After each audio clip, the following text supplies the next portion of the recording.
Salam əziz dostlar, bugünkü videomuzun mövzusu Illustratorda selection və qrup olacaq. Gəlin birinci başlayaq selectiondan. Illustratorda bir obyekti select eləmək üçün üzərində move tool-la klik eləyə bilərik. Əgər ikisini select eləmək istəyiriksə, shift-i basıb ikincinin üzərində, üçünü select eləmək istəyiriksə, shift-i basıb üçüncünün üzərində select eləyə bilərik və təbii ki, shift-i basıb bunu seçə bilərik.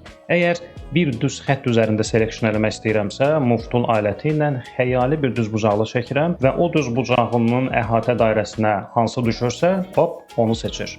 Shift-i basıram, aşağıdakı cərgəni də onun gözünə qatıram və birdən fikirləşirəm ki, mənə bu ənövşəyi dairə lazım deyil idi. Shift-i klik eləyərək onun üzərində bir dəfə klik eləyirəm və salam, o getdi. İndi mən bunları tərpətsəm, bunun artıq həmən selection-a aidiyyatı yoxdur. Düzbucaqlıdan başqa hamısını seçmək istəyirəmsə, gəlirəm select və inverse bir növ tərsinə çevirmək. Inverse-i basıram, delete-i bassam, gördünüz ki, ondan başqa hamısı seçildi. Təbii ki, bu belə bir sadə elementlərin içində bizə elə də lazım olmaya bilər, amma nəzərə alsaq ki, çox qrafik yüklü bir kompozisiyamız, işimiz varsa, bu cür funksiya əvəz edilməzdir. Növbəti atacağımız addım. Illustrator bizə təklif eləyir ki, mən sənə xüsusiyyətlərə görə seçim də verə bilərəm. Necə? İstəyirəm hamısının içərisi sarı olan obyektləri seçim. Klik eləyirəm sarı fiqurumun üzərində, gəlirəm select-ə və keçirəm same-ə. Rahat başa düşməyimiz üçün select, seç, same eyni, yəni seç, eyni,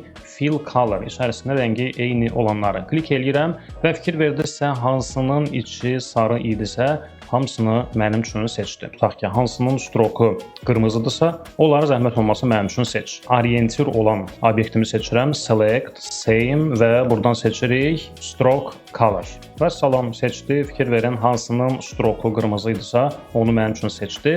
Təbii biz artıq başa düşmüşük ki, Illustrator bizə həm uzun yol, həm qısa yolu göstərir.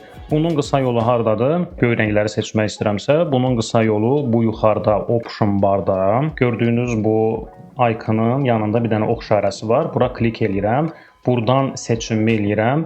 Fill color, yəni bütün göy rəngdə olan obyektləri seçmək istəyirəm. Fill color-ı klik eləyirəm və hoppa seçdi.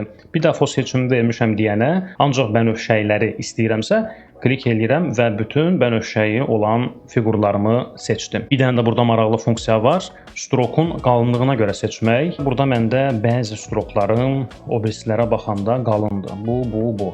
Tutaq ki, bizdə burada bir 100 dənə belə qalın stroklar var. Hamısı 20-dir və mən dizaynıma baxandan sonra fikirləşirəm ki, bunları bəlkə 15 eləyim, bəlkə 18 eləyim.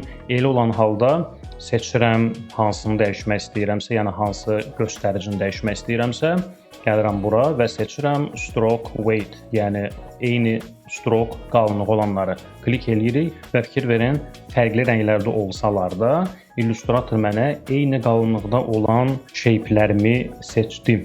Seçimlə, selection-la bağlı bu qədər. İndi isə gəlin keçək qruplaşmaya. Tutaq ki, mən aşağıdakı cərgə ilə çoxlu işləyəcəm. Sırf bu aşağıdakı cərgə ilə. Sola çəkəcəm, sağa çəkəcəm.